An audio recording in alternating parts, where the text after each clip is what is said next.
The first U.S. passport with a non-binary third gender marker was issued today. Now, by offering the X designation, the U.S. joins a handful of countries, including Nepal, Canada, and Australia, in allowing its citizens to designate a gender other than male or female on their passports. Now, speaking of passports, frequent travelers often dream of holding a second passport that could ease the hassle of applying for foreign visas. When you're the founder and CEO of The Points Guy, that means realizing a lifelong dream of obtaining European Union citizenship, allowing one Brian Kelly to travel freely throughout the European Union. And that's something that he finally got this week. Right, Brian? I guess, first of all, congratulations to you. Thank you very much. Yeah, it was the beginning days of the pandemic and we were all stuck. And I was like, how cool would it be if I actually had that second passport? And I'm Irish American, but I'm one generation too far out from getting it for free. So I had to get crafty. You had to get crafty. So what's harder, hypothetically, obtaining lifetime titanium credit card status or EU residency? EU residency. The Europeans love their paperwork, that's for sure. But actually, I worked through a law firm called the Mercan Group. They specialize in Portugal. They have investment products across the country. And instead of buying an apartment building, which is kind of complicated to do, I was able to invest in a Renaissance Marriott hotel in Porto. And I'm one of 180 investors who put in 350,000 euros each.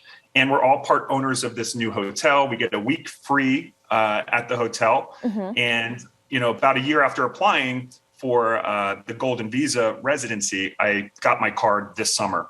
Okay, so there were a number of ways that you could have gotten a European passport. You picked one in which you invested in renovating either an old building, or you could also, for instance, buy property in a less populated area. I know that in your blog, Brian, you mentioned that you invested in the real estate, but you also donated to a charity. Is that something that helped your application along? No, that had nothing. They didn't know I was doing that. Okay. Through this group, we raised over $100,000 for Rainbow Railroad, which helps LGBTQ people around the world get safety. But the reason I chose Portugal is that, A, you only need to stay there for about a week a year for the 5 years of your residency before applying for the passport. Most countries make you stay for about 183 days.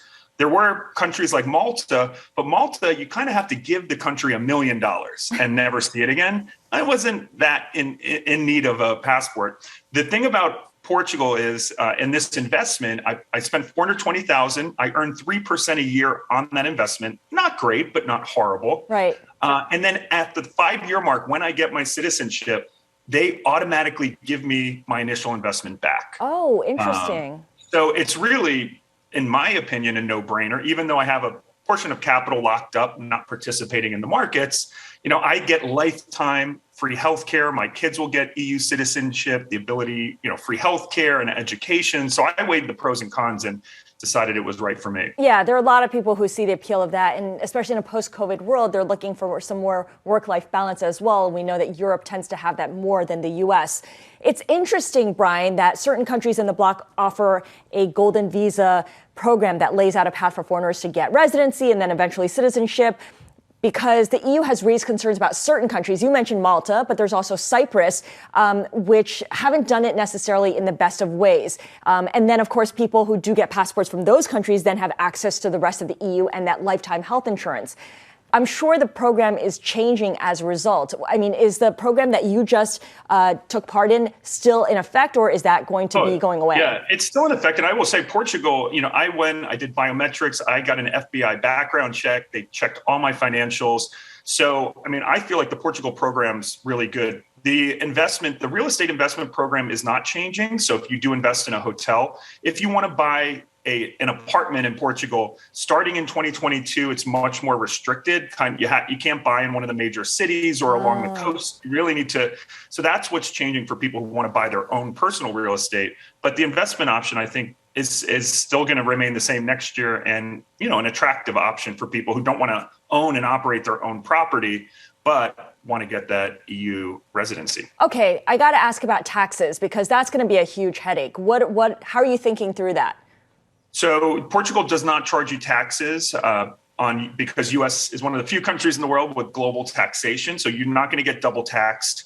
However, Portugal, is a haven for crypto. Lots, they've got very favorable taxes. If I were to renounce my U.S. citizenship, potentially I could reduce my tax burden by being just a Portuguese citizen. I don't plan to do that.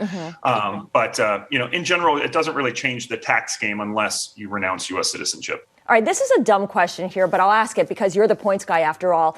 How much of this process did you fund with your credit card, and how many points did you get from it? I tried, trust me, Scarlett, but lots of international wires, unfortunately.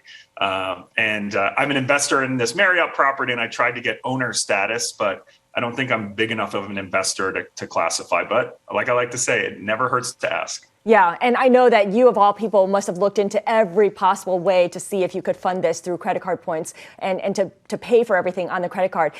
You mentioned that you went through a company to do this.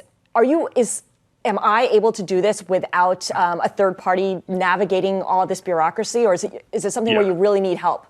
No, you can buy an apartment and do it yourself. It's tons and tons of paperwork. I don't have the time for that, and it's very complicated. And the Mercan Group, who I went through, they're also the investors. So they get together, they get the builders, they build the property, they do everything. So you get your own representative, and they help you set up your bank accounts and do all the forms. So it's like they charge 8,000 euros or something, but it was well worth it in my opinion. Versus me trying to figure out, Portuguese bureaucracy. Yeah, they earned their fees for that one. Brian Kelly, the points guy, thank you so much, and congrats once again on becoming a Portuguese resident. That does it for Quick Take the Lead this hour. There we go. Follow us on Twitter at Quick Take, or I'm at Scarlet Fu. Good night.